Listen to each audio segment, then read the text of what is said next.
Today I'll be discussing the optimal strategy for Airbus in competition with Boeing using game theory analysis. This presentation will outline key findings, strategic recommendations, and the impact of government subsidies on market competition.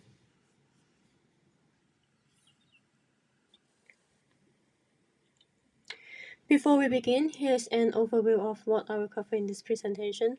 So first, I'll introduce the competition between Airbus and Boeing. Then I will discuss the key findings from game theory analysis, focusing on Carnot and Bertrand models. Next, I will outline the optimal strategy for Airbus, followed by an explanation of Nash equilibrium and its impact on Airbus decisions. After that, I will conclude with final recommendations for Airbus moving forward.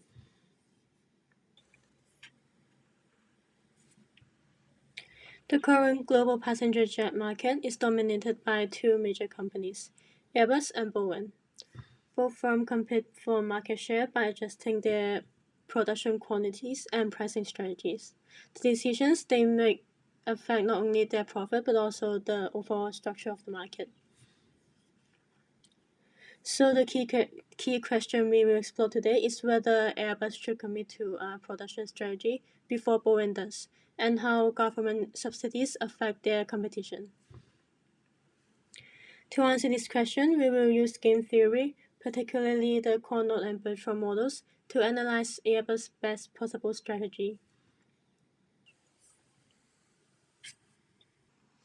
Game theory provides valuable insights into Airbus and Boeing's competitive behavior. So first, we have the Carnot models, where both firms choose production quantities independently. In this model, firms adjust their output based on their competitors' decisions. The Nash equilibrium occurs when neither firm can improve its profit by changing its production quantity alone. As shown on the graph on the left, 25 jets as production quantity would be the dominant strategy for both Airbus and Boeing because of the assumption that the two firms are making simultaneous decisions.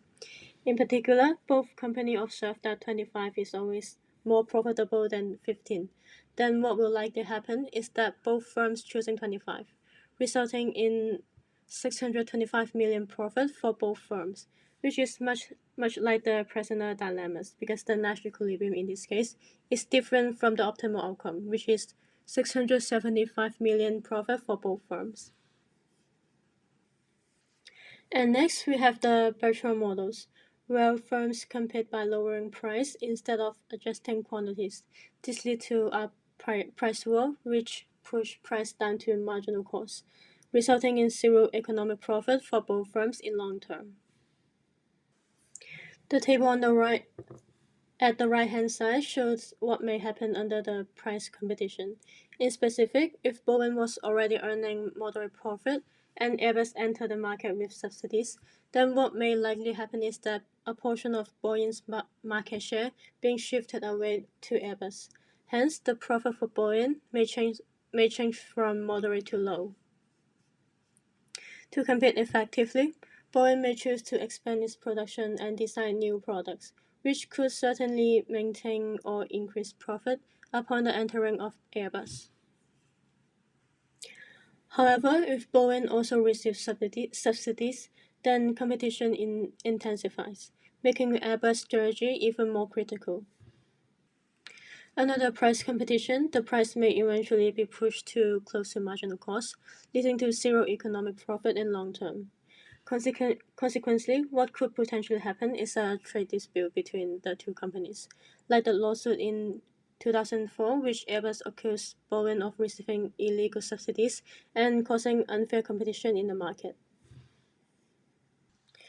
So based on the analysis, Airbus should adopt a balanced and strategic approach to maintain profitability while remaining competitive against Boeing. First, Airbus should commit to a moderate production quantity of 25 jets. This is linked with the Carnot equilibrium, where both firms maximize their profit without excessive production that drive down price. And secondly, Airbus should invest in technology and cost reduction using the government subsidies by improving efficiencies By improving efficiencies, Airbus can maintain a competitive price without engaging in destructive price war. Third, Airbus must avoid price wars. In the Bertrand model, competing on price alone leads to zero economic profit. Instead, Airbus should focus on product differentiation, offering more fuel efficient and technologically advanced aircraft. Fourth, Airbus should secure long-term partnership and contracts with airlines. These agreements provide financial stability and reduce reliances on short-term pricing strategies. And finally, Airbus should take advantage of first-mover position. If Airbus commits to production early, it may force Boeing to react rather than lead the competition, giving Airbus a competitive edge in the market.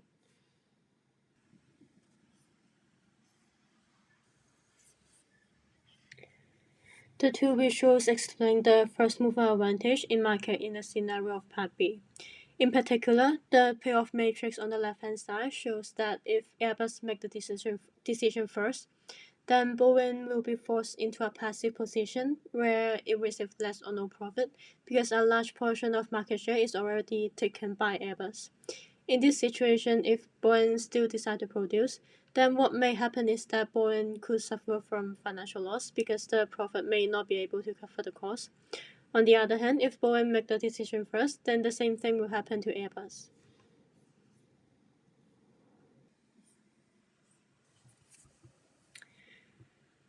To summarize, in the Carnot model, Airbus benefits from profit stability and moderate production levels, reducing the risk of price collapse. In Bertrand model, a price war will lead to zero economic profit in long term and force Airbus to rely heavily on subsidies. So the best strategy for Airbus is a combination of these two approaches. In short term, Airbus can use its subsidies to attract customers by offering a competitive pricing. In long term, Airbus should focus on investment in technology, strategic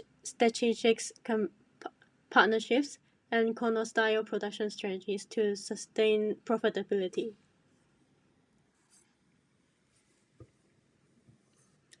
That's the end of my presentation. Thank you.